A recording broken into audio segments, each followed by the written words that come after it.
I'm Ibrahim Reza. I'm Hosa. I'm Kaylee Milliken. And I'm Syed Shah. And today we're going to discuss reducing health disparities. 2019 was a positive year for us, as we saw the lowest poverty rates we've seen within the last 5 years. But due to the COVID-19 pandemic, we saw poverty more than double in Texas alone.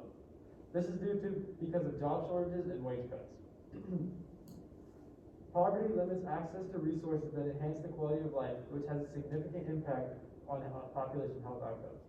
This leads us into introducing our social determinants of health. Social determinants of health are the conditions in the environment where people live, learn, play, and work. They focus on the quality of life and the potential risks and outcomes. Social determinants are grouped into 5 domains: economic stability, education, social and community context, neighborhood and built environment, and health and healthcare. The next slide will show you education. Hey, where are you going, young lady? I'm going to school. You can't go to school. Why not? Because I can't afford the proper medical care. What about virtual? I can't afford a laptop. Adjusting to the new normal has been a long and hard process. Schools have done their best to accommodate and provide ways for students to learn and are still trying to improve these methods. As you saw in the video, many families with low to zero income are not able to do the virtual school option.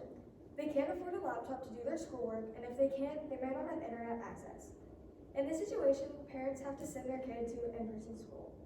This ultimately could lead to an even worse situation. Their student could catch corona, spread it to the family, and the medical expenses that follow could put the family into an even worse situation. Our potential solutions are using community centers or church campuses as a learning environment with internet access so they can have less people around. Our school is fortunate to have student Chromebooks and could have them at a center so the kids that didn't feel comfortable going fully in person could go to a smaller learning center with the resources that they need. The next video shows you economic stability. Ibrahim Reza.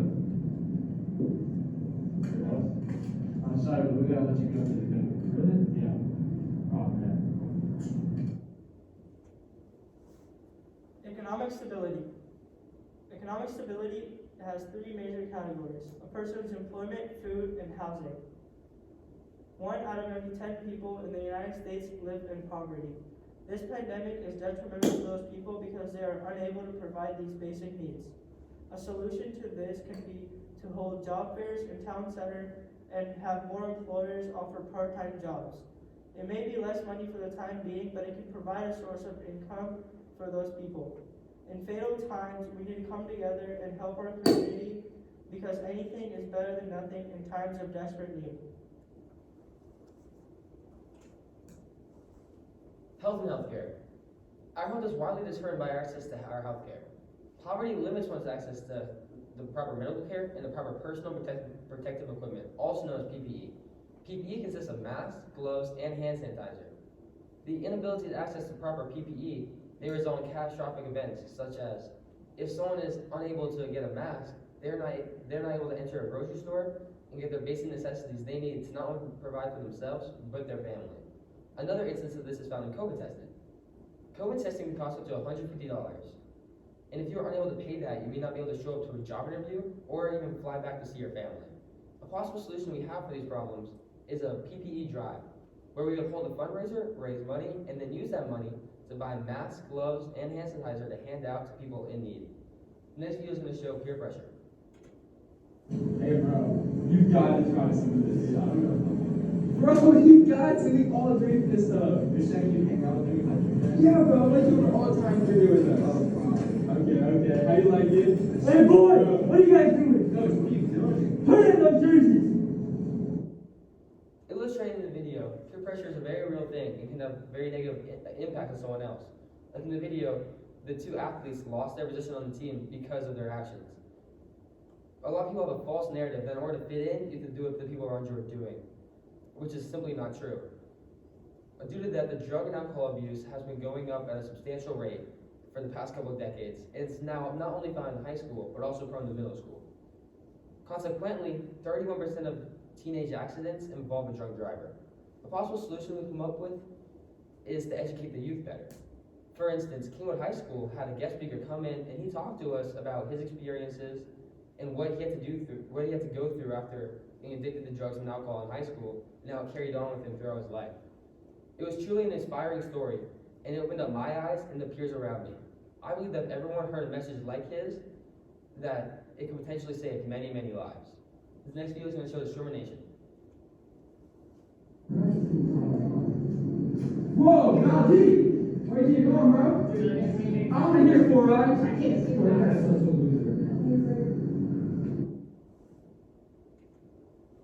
Social and community context. Racial profiling is a huge problem in our community and even in our world. Oftentimes, we hear kids calling each other names and we don't realize it until it's too late. Kids use stereotypes such as rich white kid or daddy's money when they see another student with an expensive item. But they don't realize what that person had to go through or what their parents had to go through to obtain those items and get to where they are. A solution to this is simple but yet difficult. We have to change our minds and how we perceive others. Everyone has first impressions, but they shouldn't be based on a person's skin color or their appearance, but instead they should be based on their actions. This is something we can all personally improve on to get rid of racial profiling. Together we can make a change, starting with the man in the mirror.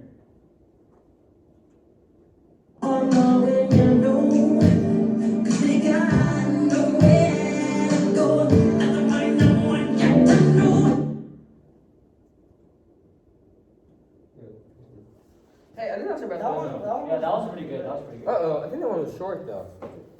No, why would it be short? I think that